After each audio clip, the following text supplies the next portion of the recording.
안녕하세요, YC리뷰입니다. 가성비 태블릿 하면 떠오르는 브랜드 레노버가 있죠. 애플, 삼성 거 쓸 거 아니라면 AP, 디스플레이 등 가성비가 워낙 좋게 빠지다 보니 레노버 제품 많이 사용하시는데요. P11이라는 기념비적인 제품이 출시하기 전 나름 10만원대 가성비 라인에서 티격태격하는 두 회사가 있었죠. 올드큐브와 테클라스트입니다. 제가 태블릿을 리뷰하기 시작했던 게 올드큐브 아이플레이 20을 시작으로 30, 40 거의 전 시리즈를 다 사용해보고 테클라스트 제품도 상당수 제품들을 사용해봤는데요. 레노버가 주목을 받고 처음에 20만원 중반대에 팔던 P11이 대란까지 생길 만큼 10만원대 덤핑으로 팔다 보니 그보다 성능 떨어지고 비싼 두 회사 제품은 자연스럽게 관심에서 멀어졌죠. 또 하나는 양쪽 회사들이 AP를 T618로 엄청 우려먹자 보니 신제품을 출시해도 똑같은 AP에 시큰둥했었던 기억이 있습니다. 그래도 올드큐브 아이플레이 40H까지 제가 사용해봤었는데 그게 벌써 1년이 넘었더라고요. 혹시나 신제품 출시 소식 없나 디깅하던 중 아이플레이 50이 작년 11월에 출시를 했더라고요. 근데 이게 웬걸 아직도 AP가 T618. 가격은 10만원대 초반으로 메리트가 있다고 생각은 했지만 크게 관심이 안 갔는데 마침 연이어 작년 12월에 프로 모델이 출시를 했습니다. 이전 프로 모델 같은 경우는 램 차이 정도여서 아이플레이 50 프로도 만약 램 차이로 프로 모델이라고 한다면 이 회사 제품 다시는 안 쳐다보려고 했는데 얼마 전 제가 리뷰했던 레노버 P11 플러스 2023에서 사용하던 AP 미디어텍 헬리오 G99를 사용하고 당연히 가격이 20이 넘을 줄 알았는데 제가 구매할 당시 중국 내수용이긴 하지만 쿠폰 적용해서 15만 4천원 정도에 구매를 했습니다. 우선 동일 AP 사용하는 기기라고 쳤을 때 가격 메리트가 괜찮더라고요. 또 이 제품의 가장 큰 장점, LTE를 지원합니다. 태블릿 사용 환경이 와이파이가 있는 곳에서만 사용하시는 분들에게는 큰 관심 없을 수가 있지만 LTE를 지원하는 기기를 한번 사용해보시면 공간 제약이 없다는 이점이 커서 와이파이 제품을 못 쓰는 분들도 계시죠. 전반적인 스펙에서 레노버 제품보다 부족하겠지만 동일 AP와 LTE 지원, 그리고 10만원 넘게 싼 가격까지 구미가 확 당기죠. 제품 리뷰 시작해보도록 하겠습니다. 제품 패키징은 이렇게 생겼고요. 찝찝하게 근데 실 하나 안 붙어 있어요. 누가 열어본 흔적이 있는 것 같기도 하고, 열어보면 태블릿이 들어있고 다행히 봉지에 쌓여 있네요. 여전히 보호 필름을 붙여주는데요. 올드큐브나 테클라스 같은 경우는 기본 필름을 붙여주는 게 참 마음에 들었었는데 이게 유지가 되고 있네요. 구성품은 태블릿 본체, 유심 트레이 핀, 타입C 케이블, 기본 충전기, 설명서로 구성되어 있습니다. 충전기 같은 경우는 고속 충전기는 아니지만 110V가 아닌 220V를 지원해서 좋습니다. 우선 제가 구매할 때에는 글로벌 제품은 없었고 내수용만 있어서 어쩔 수 없이 내수용을 구매를 했는데 글로벌 롬으로 셀프 롬업을 할 수 있다는 글을 봐서 구매했거든요. 실제로 처음 태블릿을 켜고서 적잖이 당황했는데 기본 세팅이 되어 있고 죄다 중국어에 아무것도 할 수 있는 게 없더라고요. 앱을 다운받는 곳도 없고 그냥 인터넷, 카메라 등 설치된 앱만 사용이 가능하더라고요. 설정에 들어가 팝하고를 돌려 언어 변경이라도 해야겠다 싶어서 언어 변경을 했는데 한글로 변경하면 몇 개 앱에서는 중국어와 영어가 보이긴 하지만 전반적으로 한글화가 됩니다. 그리고 앱스토어 같은 경우 없어서 플레이스토어를 APK 파일이라도 받아서 셋 에디트로 반글화라도 해야겠다 싶어서 설치를 했는데 실행이 안 됩니다. 참 깜깜했는데 찾다가 네이버 타우트 코리아라는 카페에 가면 글로벌 롬업을 하는 파일을 올려주셔서 저는 거기서 다운받아 펌업을 했습니다. PC에 파일을 받아 설치 후 태블릿을 연결해 주시고 간단히 다운로드만 해주시면 그렇게 오래 걸리지 않고 이렇게 익숙히 보던 세팅 화면으로 롬업이 되더라고요. 몇 가지 구글 설정 및 로그인 등등 해주면 일반 안드로이드 태블릿으로 사용할 수가 있습니다. 웬만한 앱 구동은 검색도 되고 다운도 되는데 넷플릭스는 플레이스토어에서 검색이 안 되네요. 어쩔 수 없이 넷플릭스는 APK 파일을 다운받아서 설치를 해야 합니다. APK 파일 다운받아 설치 후 실행은 잘 됩니다. 참 번거롭긴 한데 그래도 좀 저렴하게 구매를 했고요. 지금은 글로벌 롬 제품으로 구매할 수 있어서 저처럼 고생하실 일은 없을 것 같습니다. 혹시라도 내수용 제품을 구매하신 분들은 저처럼 글로벌 롬업을 해야 사용하실 수가 있으니까요. 파일 다운로드 링크는 설명칸에 달아놓도록 하겠습니다. 디자인 같은 경우 전체 메탈 소재 바디로 되어 있고 조잡하지 않고 깔끔한 편입니다. 두께는 8.4mm로 그렇게 슬림한 편은 아니지만 엄청나게 두꺼워 보이진 않습니다. 무게는 466g이고 케이스 없이 들었을 때는 한 손에 파지하는데 큰 무리는 없습니다. 상단에 전원 버튼과 볼륨 조절 버튼이 있고 오른쪽 하단에 유심 트레이가 있습니다. 하단에 타입C 충전 단자와 3.5mm 유선 단자가 있는데요. 근데 보통 충전 단자는 정가운데 위치해 있는 경우가 많은데 약간 오른쪽으로 치우쳐서 좀 애매한 위치에 있습니다.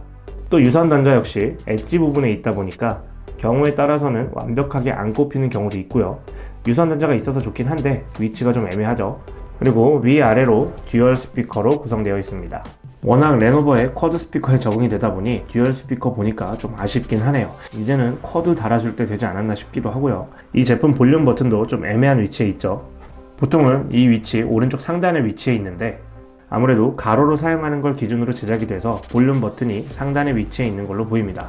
가로로 사용하다 보면 볼륨 버튼의 위치가 납득이 가죠. 가운데는 전면 카메라와 조도 센서가 있고 후면에도 카메라가 있습니다. 카툭띠가 좀 있어서 케이스 없이 사용 시에는 단차가 조금 있는 편입니다. 카메라는 전면 500만, 후면 800만입니다. 이런 제품 쓰면서 카메라 활용이 그렇게 크진 않기 때문에 사진 퀄은 이 정도 된다고 보시면 됩니다. 디스플레이 사이즈는 10.4인치, 해상도는 2000x1200, IPS 패널을 사용했고요. 최대 밝기는 300니츠, 화면 베젤은 좀 있는 편입니다. 처음 태블릿을 사용하면서 느낀 건 밝기가 좀 아쉽더라고요. 전반적으로 좀 어둡습니다. 어쩔 수 없이 최대 밝기로 사용하게 되는데 밝기 격차가 좀 심각합니다. 75% 정도 밝기에는 57니츠, 100%는 돼야 300니츠 정도는 볼 수가 있습니다. 밝기 15% 차이가 좀 많이 나죠. sRGB 92%, P3 69% 색 재현율은 10만원대 가격을 생각하면 무난한 편이고요. 레노버 P11과 비교하면 색 재현율은 비슷하게 좀 비벼볼 수 있지만 밝기에서는 확실하게 차이가 나는 걸 볼 수 있습니다. 실내에서 사용은 그렇게 큰 무리는 없지만 밝기 때문에 야외 시인성은 최대 밝기로 해도 좀 아쉽더라고요. 와이드바인 L3 등급이고요. 와이드바인 등급이 필요한 OTT는 SD 화질로만 감상이 가능합니다. 넷플릭스 쿠팡 플레이는 SD 화질로 재생이 되고 유튜브나 웨이브 같은 경우 FHD로 볼 수가 있습니다. 영상 색감은 자연스러운 편이고 크게 선명하거나 쨍한 느낌은 떨어집니다. 아무래도 영상기를 메인으로 사용하기에는 좀 아쉬움이 있죠. 스피커 성능도 듀얼 스피커로 레노버와 비교하면 급 차이가 확실히 나더라고요. 출력도 떨어지지만 돌비 애트모스 같은 기능 없고 볼륨을 키우게 되면 저음부가 좀 웅얼거리는 느낌이라 스피커 성능은 썩 좋지 않고 이전 세대들과 큰 차이가 없는 것 같습니다. 소리를 한번 들어보겠습니다.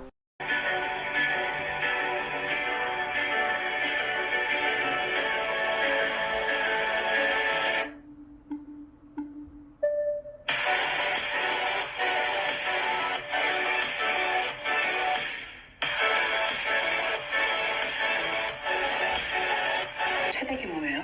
최 사장님. He's connected to a lot of top dogs in the city. It's an honor to meet you, sir. 뭐 하시는 분이세요? 코리안 데서 특히 왔어요, 업장에? So you have to be really careful, hon. 또 뵙겠습니다. 필리핀에서 나를 이길 수 있겠어요? 스펙을 한번 살펴보면 블루투스 5.2, 램 8기가, 스토리지 128기가입니다. 램이 상당하죠. 배터리는 6000mAh로 유튜브 연속 재생 시 약 7시간 정도 사용이 가능했고요. 18W 고속 충전을 지원하고 충전기는 별매입니다. AP는 미디어텍 헬리오 G99, GPU는 말리 G57을 사용합니다. 벤치마크를 살펴보면 긱벤치 수치 싱글 544, 멀티 1797입니다. 스로틀링 테스트 시 15분 에버리지 89%가 나왔고 전에 리뷰했던 P11 플러스 2023과 비슷하죠. 3D 마크 스코어입니다. 고사양 게임을 돌리기에는 확실히 조금 어려움이 있는 편이죠. 듀얼 밴드 와이파이와 GPS를 지원하고요. 이 제품의 가장 큰 장점인 LTE를 지원하기 때문에 내비로 사용하기에도 좋고 태블릿 홀더 같은 거 하나 있으면 차에서 멀티미디어 용도로 활용하기에도 괜찮습니다. 저는 SKT망 알뜰폰을 사용하는데 데이터 사용은 당연히 되고 전화, 문자 메시지도 됩니다. 데이터 사용이 가능하다 보니 공간 제약 없이 사용이 가능하고 세컨폰처럼 활용하기에도 좋고요. OS는 안드로이드 11을 사용합니다. 제어센터 항목을 보면 처음에 몇 개 없는데 밑으로 내려서 에디트를 누르게 되면 추가할 수가 있습니다. 웬만한 설정들은 다 있고요. 또한 제스처 사용이 가능하고 3버튼 내비게이션 바도 사용이 가능합니다. 화면 분할을 통한 멀티태스킹도 가능하고요. 유튜브 같은 경우 프리미엄을 사용하고 계신다면 PIP도 가능합니다. 좀 아쉬운 건 개인적으로 터치로 화면 깨우는 기능이 꼭 필요하다고 생각하는 사람인데 이게 없어서 아쉽더라고요.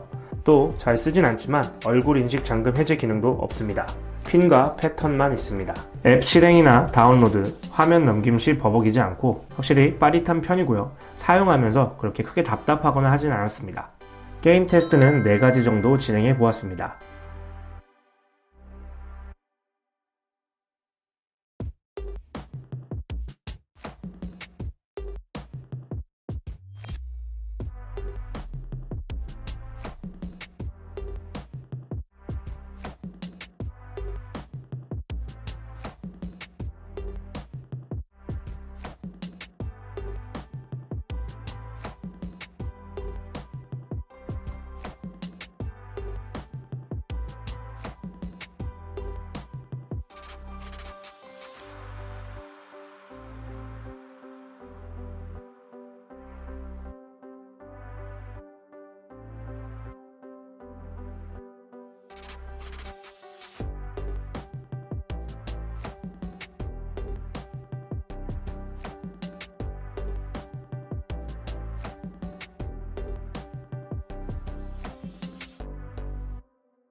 오랜만에 올드큐브 제품을 사용해봤는데 디스플레이가 아쉬웠지만 LTE의 편리함, 무엇보다 더 이상 T618 사굴에서 벗어나 새로운 AP 사용이 만족스러웠고요.